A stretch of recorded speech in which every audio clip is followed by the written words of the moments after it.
ఏమిటి, చరఖా ఏమిటి, ఇవన్నీ కూడా అక్కడ మనం ప్రదర్శించడం జరిగింది. అక్కడ మన చేనేత కళాకారులు కూర్చొని ఉన్నారు. అవన్నీ కూడా గౌరవ భారత రాష్ట్రపతి గారికి వివరించడం జరుగుతుంది. వారు అవన్నీ చూసిన తర్వాత నేరుగా సభాస్థలికి రావటం జరుగుతుంది గ్రీన్ రూమ్ నుండి.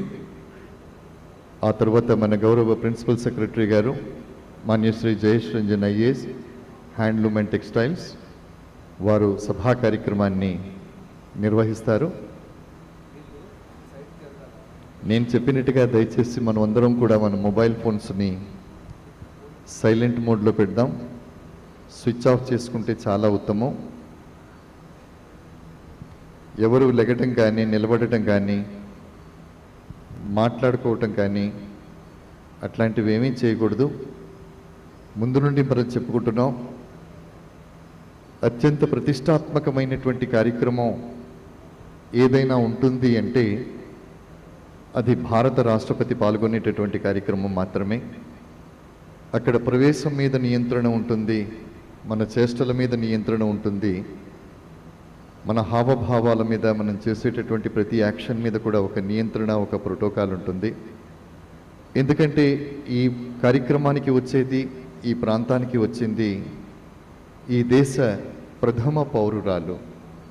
కాబట్టి అంత మహోన్నతమైనటువంటి కార్యక్రమం, అంత ఉన్నతమైనటువంటి కార్యక్రమం.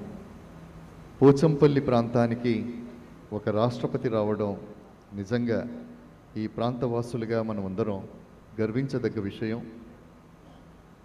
ఏ రకంగా పోచంపల్లి చరిత్రలో తనకంటూ కొన్ని పేజీలను రాసుకున్నటువంటి పేజీలను చిరస్థాయిగా ఉంచటం కోసం ఏ రకంగా అహరాహం శ్రమిస్తోంది, ఏ రకంగా పోటీ ప్రపంచంలో పోటీని తట్టుకొని నిలదొక్కుకోవటం కోసం మనం చేస్తున్నటువంటి కృషి, మనం చేస్తున్నటువంటి ప్రయత్నం, ఇదంతా కూడా గౌరవ రాష్ట్రపతి గారికి తెలియచేయడానికి ఇదొక చక్కటి అవకాశం.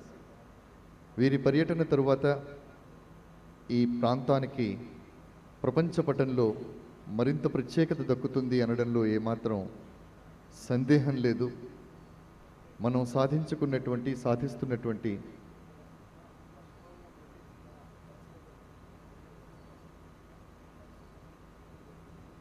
అక్కడ యాన్ మనం అంటాం కదా, యాన్ ఏదైతే ఉందో దాన్ని దగ్గరగా వెళ్ళి గౌరవ రాష్ట్రపతి గారు చూస్తూ ఉన్నారు. అక్కడ మన కళాకారులు గౌరవ రాష్ట్రపతి గారికి అదంతా కూడా వివరించి చూపిస్తూ ఉన్నారు.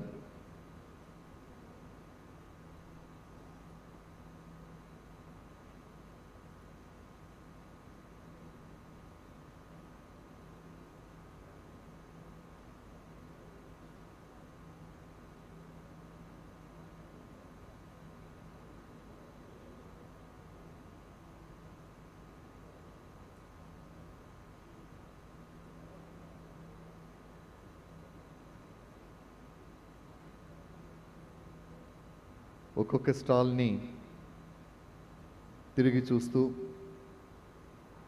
అక్కడ మన కళాకారులతో, చేనేత కళాకారులతో మాట్లాడుతూ గౌరవ రాష్ట్రపతి గారి ముందుకు వస్తూ ఉన్నారు.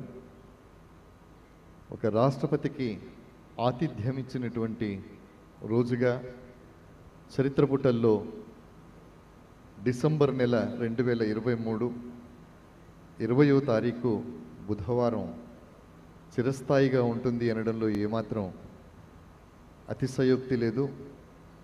ఈ కార్యక్రమాన్ని కనుక మనం చూసినట్టయితే interaction with ikat handloom weavers of Pochampally అన్నారు. అంటే ఇంటరాక్షన్, ముఖాముఖి మాట్లాడడం, వారు చెప్పేటటువంటి విషయాల్ని వినడం, వారి అభ్యున్నతి కోసం, ఈ కళను కాపాడుకోవటం కోసం మనం ఏం చేస్తాం అనేటటువంటి విషయాలని కులంకషంగా చర్చించి ఒక రూపకల్పన చేసి ప్రాంతానికి బృహత్ ప్రణాళికతో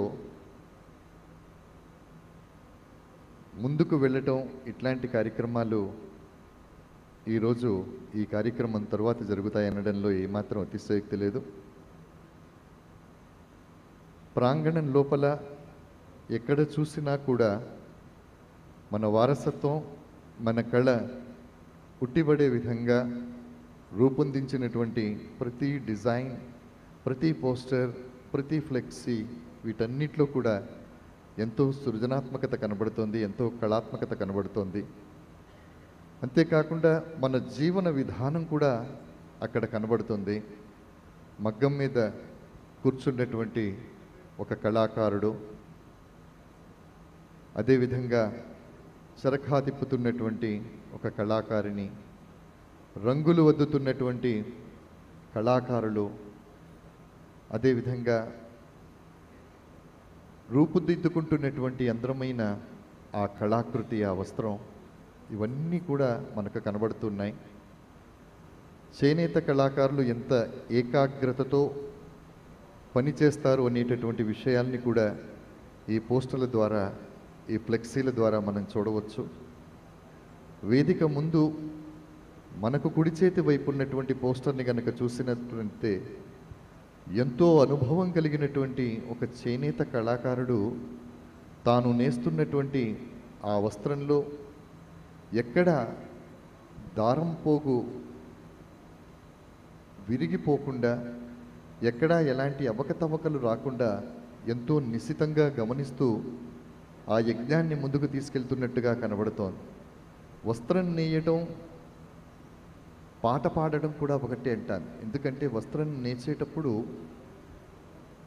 ఆ గతి తప్పితే వస్త్రం ఏ రకంగా పాడవుతుందో, పాటలో లయ తప్పితే పాడేటటువంటి కళాకారుడు, గాయకుడు కూడా అభాసు పాలవుతాడు. కాబట్టి ఇద్దరు కూడా రంజింప చెయ్యటం కోసం, ఒకరు తన వీణుల విందైనటువంటి పాటతో మంత్రముగ్ధుల్ని చేస్తే, మరొకరు తాను నేసినటువంటి బట్టతో ఆ బట్టను వేసుకున్నటువంటి వాడిని చూసి ఆనందపరవశుడవుతాడు. కాబట్టి వేసుకున్నటువంటి వాళ్ళ ముఖాలలో ఆనందాన్ని చూసి కడుపు నింపుకునే కళాకారుడు ఈ ప్రపంచంలో ఎవరైనా ఉంటాడు అంటే ఆయన చేనేత కళాకారుడు మాత్రమే అని మనం చెప్పక తప్పదు. ప్రపంచవ్యాప్తంగా కోటాను కోట్ల అభిమానుల మనస్సులు దోచుకున్న పోచంపల్లి చరిత్రలో తన స్థానాన్ని సుస్థిరంగా కొనసాగించుకోవటం కోసం ఈరోజు ఈ అద్భుతమైనటువంటి కార్యక్రమాన్ని జరుపుతోంది. శ్రీమతి ద్రౌపది ముర్ము గారు భారతదేశ మొదటి పౌరులారు, ప్రథమ పౌరురాలు. తను ఈ కార్యక్రమానికి రావడం, మనందరితో మాట్లాడడం, తన అభిప్రాయాన్ని కూడా చెప్పడం, ఇదంతా కూడా మనకి తరతరాలుగా గుర్తుండేటటువంటి అంశంగా భావిస్తూ ఈ కార్యక్రమానికి మీరందరూ రావడం కూడా ఎంతో ఆనందాన్ని ఇస్తుంది. ఈ కార్యక్రమం తర్వాత ఈ ప్రాంతం మీద ఆధారపడి జీవిస్తున్నటువంటి లక్షలాది కుటుంబాలు, ఇవన్నీ కూడా బాగుపడతాయని ఆశిస్తూ, ఆకాంక్షిస్తూ ఈ కార్యక్రమాన్ని మనం జరుపుకుంటున్నాం. ఈ కార్యక్రమాన్ని సమర్థవంతంగా నిర్వహించటం కోసం ప్రతి శాఖ కూడా తమ వంతు కర్తవ్యాన్ని ఎంతో క్రియాశీలకంగా పోషిస్తూ ఉన్నారు. యాదాద్రి భువనగిరి జిల్లా ప్రభుత్వ పాలనా యంత్రాంగం, పోలీస్ అధికారులు, ఇతర అన్ని శాఖల సమన్వయంతో ఈ కార్యక్రమాన్ని మనం చేసుకుంటున్నాం. మీరందరూ కూడా ఈ కార్యక్రమంలో కాసేపు ఎదురు చూస్తున్నట్టయితే మేడం పక్కన గౌరవ రాష్ట్రపతి గారు పక్కనున్నటువంటి ఎగ్జిబిషన్లోని స్టాల్స్ చూస్తూ ఉన్నారు.